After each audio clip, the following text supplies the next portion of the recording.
Well, it's the middle of December. It's going to be my last planting day of the year. I'm just going to clear these radicchios. They're pretty big, actually, some of them. But I actually really dislike the whole process of radicchios at this time of year because of this horrible, slimy mess. Let me just show you. Absolutely vile. So I need to clean that all up. And get down to a sort of heart that is not all mouldy, and get that in the fridge. I keep mine in the fridge. I know some people don't, they just put it in a cool shed, but I've just got enough. I haven't got very many of them, so I find that a fridge is better. And they last quite a long time, actually. Surprisingly long. Probably at least until the end of January, probably. You might have to take a few more outer leaves off them, but yeah, I've been pretty impressed, actually, by the way they keep. We don't use a lot of radicchio because I'm not a fan of bitter flavours or tastes.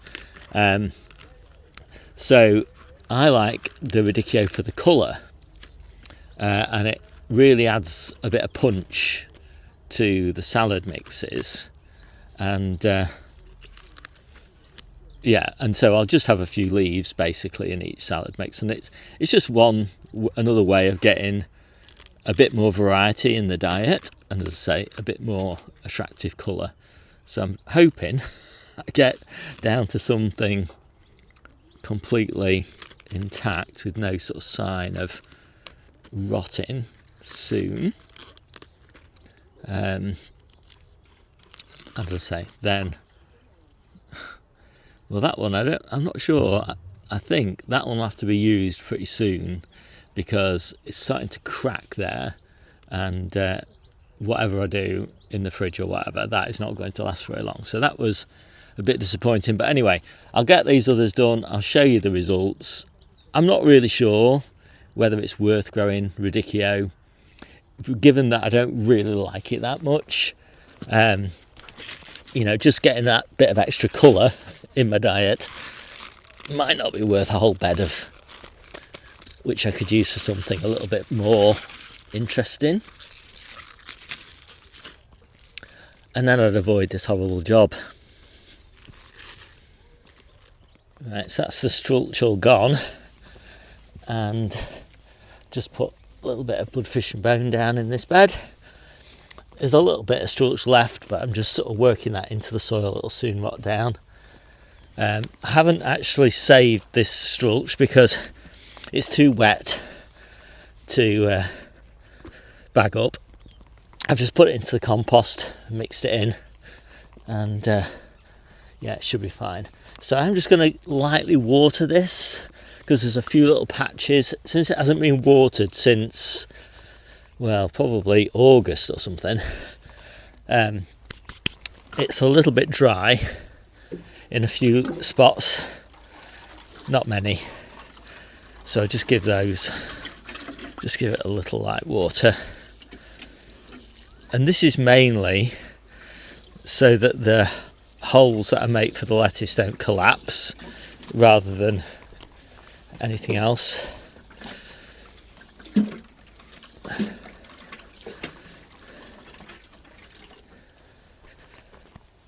I need to work quite fast today because it was 1 degree centigrade last night, so it's a bit chilly. But when you're gardening, you do generate a reasonable amount of heat, so it's not so bad. So these are all my favourite spring varieties, so I really look forward to these after the winter varieties of lettuce, which are never anywhere near as good as the spring ones. And it does give you a bit of a nice head start, really, starting them now, that they really are sort of primed to go. You're probably only getting a benefit of 2 or 3 weeks, but for me, 2 or 3 weeks of a really nice diet, since I eat a salad every day, it's worth a bit of effort. And I just like to have all the beds planted. So that's nice. And the other thing is that you're kind of confident, once you've got a lettuce that's survived all the way through winter, and you know it's well established, it's well rooted in March, it's going to survive. And any that haven't pulled through, you can just pop some February sown ones in their place. But just kind of have that nice feeling of confidence. Anyway, I'll not bore you with the rest of this. I'll just get on and get the rest of these holes dibbed. I'm putting 50 lettuces in here, which is about as many as I need in spring, to be honest, unless I'm harvesting them as full heads, in which case I need a few more. But if I'm harvesting them for individual leaves, about 50 is enough to keep me going. So there's my first tray. It's looking really nice. These are going to be very nice colourful lettuces by the time we get to spring. I can't actually remember what all the varieties are, but I put them up down the side of the screen so you can see them. Yeah, pretty good.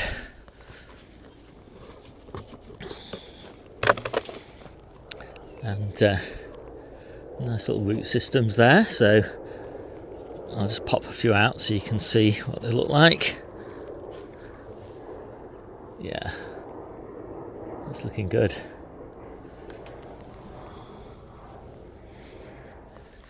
Now those are looking really nice. Just going to settle those nicely into the planting holes now. And I've got quite a few spares. I'll show you what I'm going to do with those in a minute. So I'm not going to water these now, they're just going to stay as they are. They won't need watering until probably the end of February, something like that. And even then, only on a nice sunny day. A lot of people worry, about things like lettuce, like, oh, what about if it get a frost or something like that? Lettuce doesn't mind a frost, it's very hardy, especially little plants like this, which have been hardened off in the greenhouse. They've been subject to some nice cool weather already, so they'll be quite happy no matter what the weather throws at them, really. Little plants seem to be even hardier than older lettuce plants, to be honest. They wouldn't survive the wind, but obviously they're under this cover, so they're not going to get any significant wind problems. Although I did have a bit of a problem with one of the tunnels in those gales, got a bit ripped, so I had to do a bit of an emergency repair on it, but I think it'll survive. Right, there we go. So I'm not going to water those in now. They've gone into wet ground. They'll be quite happy. I'm very happy with them. So next up I want to get some little kales into this bed, and I'm going to plant them in the gap rows that I've got in here, where I've just harvested some Brighton and some little gem lettuces. So made some nice convenient spaces. I don't know what I'm going to plant in the side rows once these other lettuces come out, but that's a problem for another day. I don't tend to plan at that level of detail, just trying to wing it really. So I've got my trusty dibber. I'll get a few holes in here. So these are cadet kales. This ground's a little bit dry actually, so I'll probably end up watering them, but I don't want to water the lettuces, so I'll just have to water the actual plants, not the whole bed. I mean, they're not super healthy, these kales, but I'm not really taking much of a risk by putting them in, because I've got nothing else to put in until February time. And obviously if these kales haven't sort of started to put on some growth and show some signs of life by then, I can just take them out and put a different crop in, like cauliflower or something.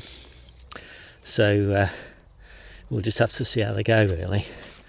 They've got a couple of months to live or die, and then the rest of the spares will go where these 3 rows of lettuces are that are going to be harvested over the next 2 weeks. So if you want to know a bit more about the way that I garden, do take a look at my ebook, and there's a link to that down below, and also my newsletter, steverichards.substack.com, and that gives you all the sort of week by week, blow by blow gardening information, and it's been pretty popular. So please subscribe to that if you're interested. My name's Steve, this is the Seaside Kitchen Garden and Allotment channel, and I'll see you soon.